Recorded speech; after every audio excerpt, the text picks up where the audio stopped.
Hello दोस्तों, welcome to my YouTube channel horror stories with Ayaz. हम कुछ बातों को गौर करते हैं तो किसी को मजाक में लेके भुला देते हैं। और कुछ ऐसे ही भुला दी हुई भूतों पिशाचों की बात जब अचानक से सामने आती है तो डर क्या होता है पता चल जाता है। मेरा नाम राजीव है। मैं मार्केटिंग में एक जगह काम करता हूँ। मेरी नौकरी की वजह से मुझे हमेशा यहाँ वहाँ घूमना पड़ता है। रात के समय बहुत बार लॉज होटल में रुकना होता है। वैसे तो उसका पैसा कंपनी देती है, लेकिन कुछ पैसे बच जाएंगे, इसलिए मैं छोटे होटल में रुक कर ज्यादा का बिल बनवा लेता, ताकि वो जोर के कुछ ऊपर की कमाई हो सके। पर कभी सोचा नहीं था कि ये सब मेरी जान पर बनाएगी। मैं एक बार नोएडा के लिए अपनी बाइक से निकला। कंपनी का काम था और वहां से ऑर्डर भी लेने थे। शाम तक काम हो जाएगा, इसलिए मैं जरा आराम से था। लेकिन सारे ऑर्डर लेते हुए रात के 8 बज चुके थे। अब अपने घर जाना मुश्किल था। सोचा कि यही कहीं सस्ता सा रूम देख लेता, सो रात के ठिकाने का बंदोबस्त हो जाएगा। एक दुकान वाले से पूछा, अरे भाई साहब, यहाँ कोई लॉज है क्या? कोई सस्ता सा हो तो बताओ। उसने मेरी ओर देखा और अनदेखा करके बोला, यहाँ कोई लॉज नहीं है। हाँ, लेकिन यहाँ से 2 मील पे एक छोटा ढाबा है। वहां तुम खाना खाओ तो वो रुकने का इंतजाम कर लेते। मैं उसको मन में ही ठीक है बोलकर निकलता हूँ। तभी उसने आवाज लगाई। पीछे वही दुकानदार आ रहा था। मेरे पास आके वो रुक गया और बोला, हाईवे पे यहाँ से सीधे जाना, कहीं रुकना मत। सीधे वो ढाबे पे ही जाना। रास्ते में भूतों का डेरा है। तुम नए हो तो पता नहीं होगा, कोई रोके तो भी नहीं रुकना। मैं गर्दन हिला के वहां से चला गया। मैंने ऐसी बातें सुनी थी, पर यकीन कौन करता है आजकल। थोड़ी ठंडी हवा चल रही थी। हेलमेट के अंदर भी मुझे महसूस हो रहा था। मुझे ठंडी से जुकाम होता है, इसलिए जैकेट शहर से जैसे ही बाहर निकला, घनी सी झाड़ियां चालू हो गई। एक बड़ा सा मोड़ आया तो मैंने गाड़ी जरा धीरे की और हॉर्न बजाया। तभी एक पेड़ के नीचे एक आदमी सोया दिखा। मैंने सोचा कोई भिखारी होगा या कोई दारू पी के पड़ा हो। मैं बिना रुके वहां से चला गया। थोड़ी दूर जाने के बाद एक रोशनी दिखी। मुझे लगा कि वही ढाबा होगा जो वो दुकानदार बोल रहा था। पास जाके देखा तो एक छोटा सा घर था। बाहर लिखा था होटल पूजा। एक दिया जल रहा था और बाहर एक कोने में आग भी जल रही थी। पास में कोई दिख नहीं रहा था, तो मैंने बाहर से ही आवाज लगाई, कोई है? Hello, is someone is there? Hello. काफी देर के बाद एक दिया लेके एक बूढ़ी अम्मा आई। वो काफी उम्र की लग रही थी, लकड़ी के सहारे चल रही थी। देखने से सब कुछ ठीक लगा, तो मैंने उस बूढ़ी अम्मा से पूछ लिया, अम्मा, रात के रुकने के लिए कोई कमरा मिलेगा? जो बनता है वो किराया दूंगा। मैंने सोचा कि ये क्या किराया ले, 150 दे के निकल जाऊंगा और सुबह 500 का बिल बना के ऑफिस में दे दूंगा। ऊपर का अपना फायदा भी होगा। वो बोली, हाँ, अगर खाना चाहिए तो वो भी मिलेगा। मैंने साथ में कुछ बिस्कुट और चिप्स के पैकेट्स रखे थे। ये सब मैं हमेशा साथ में रखता हूँ। सोचा कि इसको रात को दिखाई देता होगा कि पता नहीं। खाना बनाने में कितना टाइम लगेगा क्या पता। मैं बोला, नहीं अम्मा, मैं शहर से निकला तो खा के आया था। तुम कमरा दिखा दो, सुबह जल्दी निकलना है। वो इशारे से चलने को बोली। मैं उसके पीछे चला गया। घर अंदर से काफी साफ सुथरा था। भीतर जाते ही दाहिनी तरफ 2 कमरे थे। एक में मुझे छोड़कर वो चली आई। मैं भी वहां थका हुआ था। थोड़े बिस्कुट खा लिए और साथ में लाया पानी पी के खटिया पे लेट गया। खटिया जरा छोटा था, मेरे पैर बाहर लटक गए। मैं पैरों को थोड़ा मोड़ कर करवट लेके सो गया। थका हुआ था तो जल्दी नींद भी लग गई। मेरी आंख खुली तो 12 बज चुके थे। मैंने अपना मोबाइल उठाया तो पता चला मुझे कुछ कुतरने की आवाज आ रही थी। मोबाइल की टॉर्च जलाई तो देखा चूहा था। उसको भगाया और सोने की कोशिश करने लगा। तभी बाहर से रोने की आवाज आ रही थी, साथ में कुछ तोड़ने की भी। मैं जरा चौंक सा गया। मोबाइल लेके मैं दरवाजे के पास गया। आवाज बाहर से आ रही थी। मैंने धीरे से बाहर झांकने की कोशिश की, पर वहां कुछ दिखाई नहीं दिया। सोचा बूढ़ी अम्मा को आवाज लगाऊं, लेकिन वो इतनी रात में कहां जागने वाली, ये सोच के चुप रहा। हिम्मत करके धीरे से दरवाजा खोला। डर तो मैं भी गया था। एक तो अंधेरा था और ऊपर से वहां बिजली नहीं थी। रात को अचानक ऐसे आवाज आएगी, डर तो लगता ही है ना। मैंने मोबाइल का टॉर्च ऊपर करके बाहर निकला। आवाज बाजू के कमरे से आ रही थी। मैंने अंदर झांकने की कोशिश की, पर कुछ देख नहीं पाया। मुझे पहले लगा कि मेरे जैसा कोई मुसाफिर होगा जो रात के लिए रुका हो और अपनी बीवी से झगड़ा कर रहा होगा, क्योंकि रोने की आवाज औरत की ही थी। मैंने दरवाजा खटखटाया। एक झटके से दरवाजा खुल गया। मेरी धड़कनें एकदम से तेज हो गई। अंदर पूरा अंधेरा था। कोने में एक दिया जल रहा था। उसकी रोशनी में वो बूढ़ी अम्मा बैठी थी। अभी वो बूढ़ी बहुत ही भयानक दिख रही थी। वो मेरी ही तरफ अपनी लाल आंखों से देख रही थी। मैंने जैसे मोबाइल का टॉर्च पूरे कमरे में घुमाया, मैं चकरा सा गया। एक सफेद कपड़े पहने हुआ आदमी, पूरे कपड़े खून से रंगे हुए थे, और वो लकड़ी के लट्ठे पर कुछ काट रहा था। वो जो आवाज आ रही थी काटने की, वो यहीं से आ रही थी।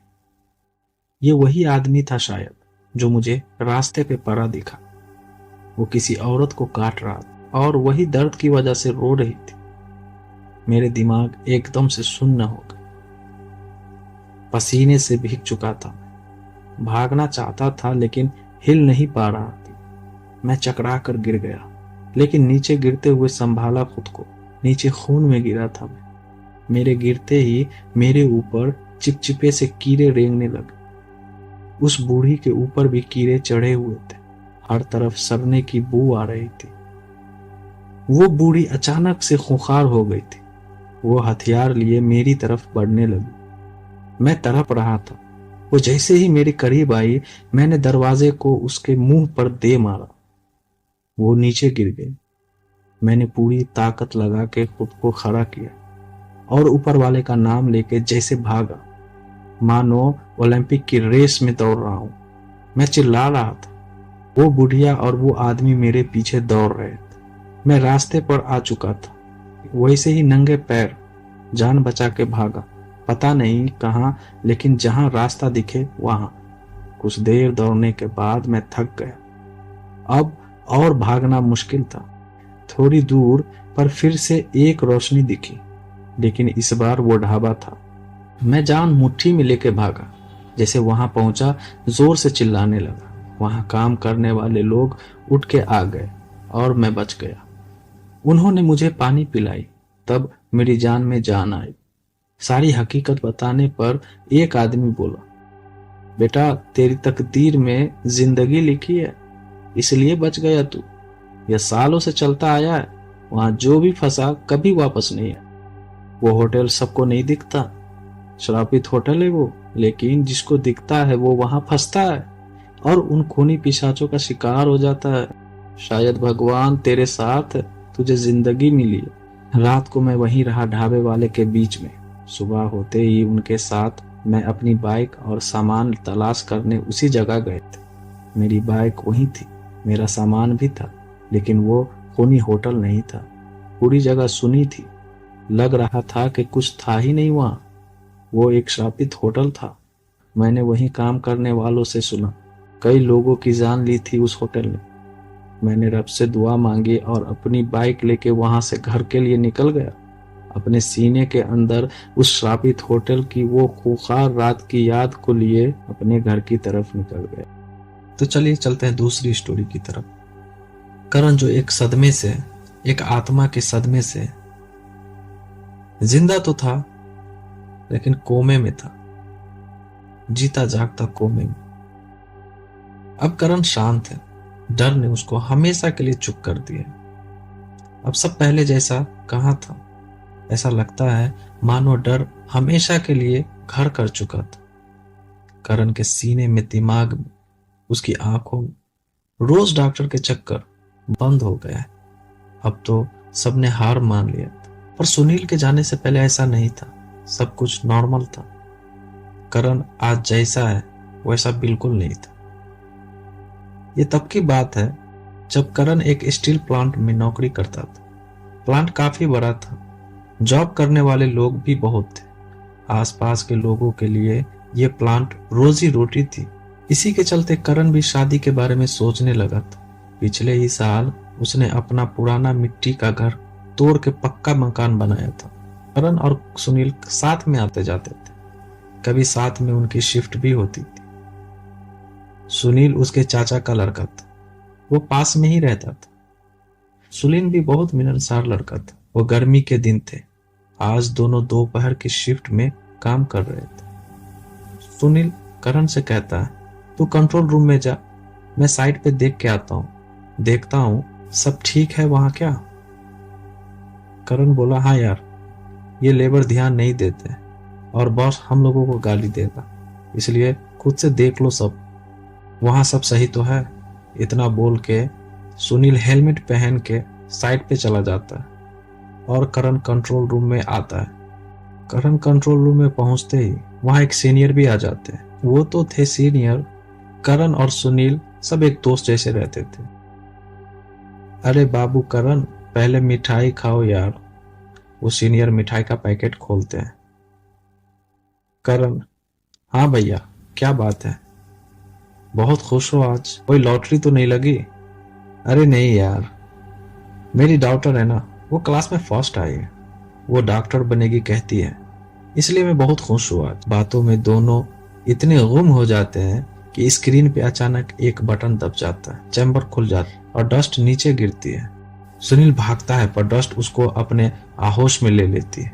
लोग पानी लेके दौड़ते हैं पर बहुत देर हो जाती है। सुनील का शरीर पूरा जल जाता है। उसको दबे हुए डस्ट से बाहर निकालते ही उसका गला हुआ शरीर देख करण बेहोश हो जाता है। सुनील के बॉडी से चमड़ी गायब रहती है और बाकी सिर्फ कंकाल रहते हैं। ऐसे हादसे यहाँ अक्सर होते थे, पर आज ऐसा होगा पता न था।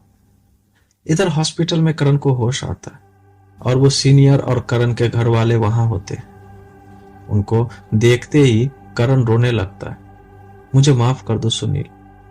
काफी दिनों तक सुनील का हादसा करण भुला नहीं पाता। डॉक्टर को दिखाना चालू था। हंसमुख करण अब गुमसुम रहने लगा था। प्लांट जाता था पर वो बात याद आती थी तो डर जाता। वो अब हनुमान चालीसा पढ़ने लगा था, क्योंकि नाइट शिफ्ट में उसका सामना उस जगह से होता था जहां वो हादसा हुआ था। हनुमान चालीसा वो अपने सीने के पास अपनी जेब में रखता था। एक दिन नाइट शिफ्ट चल रही थी। करण को आज शिफ्ट संभालना था। उसको एक ऑपरेटर के साथ काम करना था। ऑपरेटर के रूम में रख के वो साइट पे देख रहा था। करण घूमते घूमते एक ऊंचे टावर पे गया। यहाँ प्लांट पूरा दिखता था। लाइट की वजह से सब कुछ साफ दिख रहा था। अचानक कुछ हिला। करण संभलता तो फिर से हिलना चालू हुआ। देख के विश्वास नहीं हुआ, पर इतने बड़े लोहे के पोल हिल रहे थे। न हवा थी न भूकंप। करण दौड़ता हुआ नीचे आया, सब वाक्य अपने साथी को बताया। वो हंसने लगा। डर के मारे करण रात भर साइट पे गया ही नहीं। दूसरे दिन भी नाइट शिफ्ट थी। आज साइट पे क्लीनिंग चल रहा था। पूर्णिमा की रात थी। आज चांद खुल के निकला था। रात कुछ 1 बजा रहेगा। इस वक्त टी ब्रेक होता है, पर आज मैनेजर ने ब्रेक बाद में लो बोल के रोक लिया।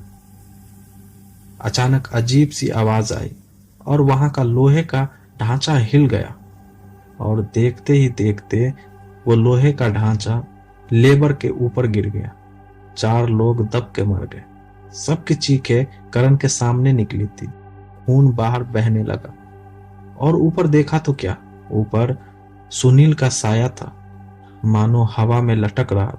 सुनील की प्रेत आत्मा का चेहरा देख के करण की आंखों में खून जम गया था। सुनील की आत्मा ने जोर से चीख निकाली। ऐसा लगा जैसे कान फट जाए। जोर से हवा चलने लगी। कुछ दिख भी नहीं रहा था। ऐसा लग रहा था कि आज सबका अंत आ गया है। इतने में वो सीनियर जो थे आ गए वहां। वो शिफ्ट में थे आज। वो सुनील की आत्मा ने अपना रुख वो सीनियर की तरफ मोड़ा। वो जो सीनियर था कुछ करते कि उनके ऊपर बड़ा सा लोहे का रॉड आके लगा। वो वहीं खत्म हो गए। उनके खून से करण पूरा गीला हो चुका था। इतने में वहां सिक्योरिटी वाले आ गए। वो खूनी मंजर देख के उनकी भी सांसें रुक सी गई थी। उन्होंने करण को वहां से उठाया और उसे अंदर ले गए। बाद में पुलिस पहुंची वहां। सुनील की रूह अब लोगों को मारने लगी थी। वो बहुत गुस्से में था। उस रात शायद करण का नंबर था, पर बच गया वो। और बेचारे लेबर मारे गए। मौत का साया मंडरा रहा था सब। करण को अब दूसरे दिन होश आया तो खुद को हॉस्पिटल में पाया। अब करण काम पे ज्यादा नहीं जाता था। उसकी डर के मारे नींद उड़ गई थी। उस रोज के बाद से हादसे चालू होने लगे थे। प्लांट में केदार की रूह किसी को चैन से रहने नहीं दे रही थी। वो सीनियर को भी उसने नहीं, शायद सुनील की रूह सबको उसकी मौत का जिम्मेदार मानती थी। अब प्लांट बंद है। सुना है वहां होम हवन चल रहा है। पूरा 7 दिन चला पूजा पाठ, पर उसके बाद भी वहां काम ना हो सका। कुछ दिन बाद ही मालिक की अचानक मौत हो गई। लोगों का कहना है कि उसको भी सुनील की रूह ने मारा। कुछ सुराग हाथ नहीं लगा अभी तक। करण अब पागल सा हो चुका है। कुछ बोलता नहीं। डर हमेशा उसकी आंखों में होता है, मानो उसने खुद की मौत देखी। तो दोस्तों, आज की कहानी हमारी यहीं पे खत्म होती है। उम्मीद करते हैं आप लोग को हमारी कहानी पसंद आई। अगर पसंद आई है तो प्लीज कमेंट्स करके बताएं और कुछ मोटिवेट करें मुझे कि कुछ आप लोगों के कमेंट से इंस्पायर्ड हो, कुछ अपने पोस्ट में बेहतरीन परफॉर्मेंस कर सकूं। और सब्सक्राइब कर दे प्लीज। मेरे लिसनर को जिसे मेरी कहानी पसंद आए, मुझे उसी के सब्सक्राइब चाहिए। मैं चाहता तो मैं अपने फ्रेंड्स और फैमिली किसी को भी ऐसे डिफरेंट से सब्सक्राइबर बढ़ा सकते, लेकिन मुझे वो नहीं चाहिए। तो आप लोग को जो बेहतर लगे प्लीज हमें कमेंट्स में बताएं और सब्सक्राइब कर दें। And do subscribe please. Thank you so much.